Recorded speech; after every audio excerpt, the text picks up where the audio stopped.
Well, hello. It's Miss Gina. And you're at GinasPlanit. We have a new book. I thought we'd read Charlotte's Web tonight.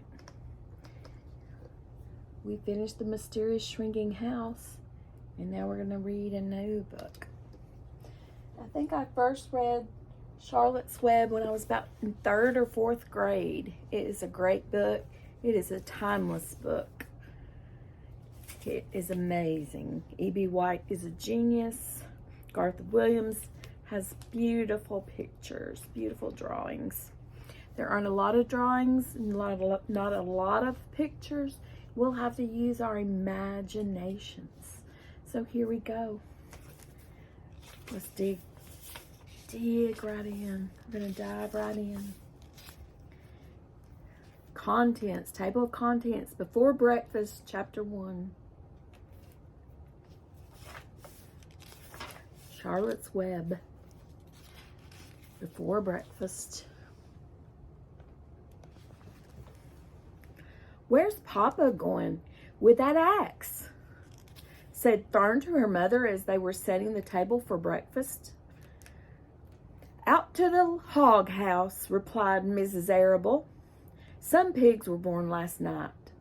I don't see why he needs an axe," continued Fern, who was only 8. "Well," said her mother, "one of the pigs is a runt. It's very small and weak, and it will never amount to anything. So your father has decided to do away with it." "Do away with it?" she shrieked Fern. "You mean kill it? Just because it's smaller than the others?" Mrs. Arable put a pitcher of cream on the table. "Don't yell, Fern. Your father is right. The pig would probably die anyway." Fern pushed a chair out of the way and ran outdoors. The grass was wet and the earth smelled of springtime. Fern's sneakers were sopping by the time she caught up with her father. Just fighting him for that axe. That could be dangerous. Not a good idea. "Please don't kill it," she sobbed. "It's unfair." Mr. Arable stopped walking. "Fern," he said gently, "you will have to learn to control yourself." "Control myself?" yelled Fern. "This is a matter of life and death, and you talk about controlling myself?" Tears ran down her cheeks, and she took hold of the axe and tried to pull it out of her father's hand. "Fern," said Mr. Arable, "I know more about raising a litter of pigs than you do. A weakling makes trouble. Now run along." "But it's unfair," cried Fern. "The pig couldn't help being born small, could it? If I had been very small at birth, would you have killed me?" Mr. Arable smiled. "Certainly not," he said, looking down at his daughter with love. "But this is different. A little girl is one thing. A little runty pig is another." "I see no difference," replied Fern, still hanging on to the axe. "This is the most terrible case of injustice I ever heard of." A queer look came over John Arable's face. He seemed almost ready to cry himself. "All right," he said. "You go back to the house, and I'll bring the runt when I come in. I'll let you start it on a bottle, like a baby. Then you'll see what trouble a pig can be." When Mr. Arable returned to the house, half an hour later, he carried a carton under his arm. Fern was upstairs changing her sneakers.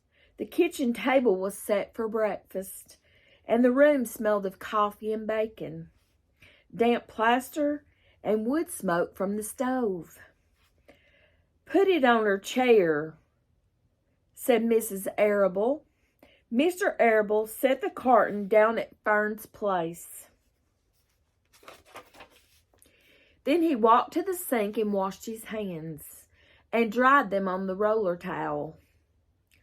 Fern came slowly down the stairs. Her eyes were red from crying.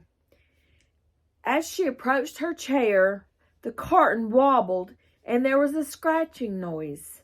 Fern looked at her father. Then she lifted the lid of the carton. There inside, looking up at her, was the newborn pig. It was a white one. The morning light shone through its ears, turning them pink. "He's yours," said Mr. Arable, "saved from an untimely death. And may the good Lord forgive me for this foolishness." Fern couldn't take her eyes off the tiny pig. "Oh," she whispered, "oh, look at him. He's absolutely perfect." She closed the carton carefully. First, she kissed her father. Then she kissed her mother. Then she opened the lid again, lifted the pig out, and held it against her cheek. At this moment, her brother Avery came into the room. Avery was 10. He was heavily armed. An air rifle in one hand, a wooden dagger in the other. "What's that?" he demanded. "What's Fern got?" "She's got a guest for breakfast," said Mrs. Arable. "Wash your hands and face, Avery." "Let's see it," said Avery, setting his gun down. "You call that miserable thing a pig? That's a fine specimen of a pig. It's no bigger than a white rat. Wash up and eat your breakfast." "Avery," said his mother, "the school bus will be along in half an hour." "Can I have a pig too, Papa?" asked Avery. "No, I only distribute pigs to early risers," said Mrs. Arable. No, it wasn't Mrs. Arable. It was Mr. Arable, said Mr. Arable, his papa. Fern was up at daylight trying to rid the world of injustice. As a result, she now has a pig. A small one, to be sure, but nevertheless a pig. It just shows what can happen if a person gets out of bed promptly. Let's eat. But Fern couldn't eat until her pig had had a drink of milk. Mrs. Arable found a baby's nursing bottle and a rubber nipple. She poured warm milk into the bottle. And there's Avery with his gun and his dagger. A dagger is a type of knife. Fitted the nipple over the top and handed it to Fern. "Give him his breakfast," she said. A minute later, Fern was seated on the floor in the corner of the kitchen and her infant between her knees, teaching it to suck from the bottle. The pig, although tiny, had a good appetite and caught on quickly. The school bus honked from the road. "Run!" commanded Mrs. Arable, taking the pig from Fern and slipping a donut into her hand. Avery grabbed his gun and another donut. The children ran out to the road and climbed into the bus. Fern took no notice of the others in the bus. She just sat and stared out the window, thinking what a blissful world it was and how lucky she was to have entire charge of a pig.